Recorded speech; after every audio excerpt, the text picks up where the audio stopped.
Every day, this girl brings a different man to her apartment, but none of them ever come out alive. Anyone who crosses her threshold meets their end. She is a cold-blooded killer living next door to a curious young man who can't stop watching her. Each morning, he stares at her through a tiny hole in the wall that separates their apartments. At every meal, he can't take a bite without his eyes fixed on her every move. Sometimes, he presses his ear to her door, hoping to catch even the faintest sound.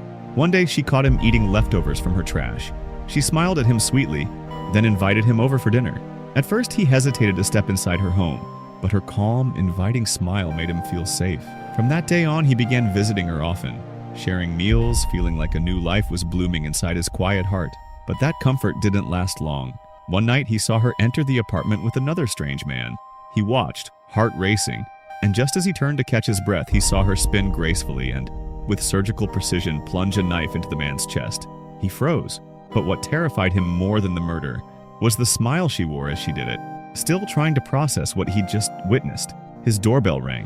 He crept toward it, peeking through the peephole, and there she was, smiling, holding a plate of food. She had finished her work and was now here, casually, for dinner. What no one knew was that this young man had secretly drilled a tiny hole in the wall to watch her every day. Once he saw a strange man walk into her apartment.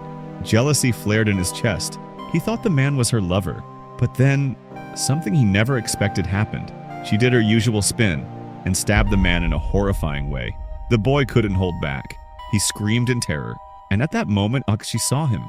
He nearly went blind from fear. He ran out of his apartment, panicked, while she chased after him, relentless and silent, cornered, breathless, and out of options. He fell to his knees, accepting his fate.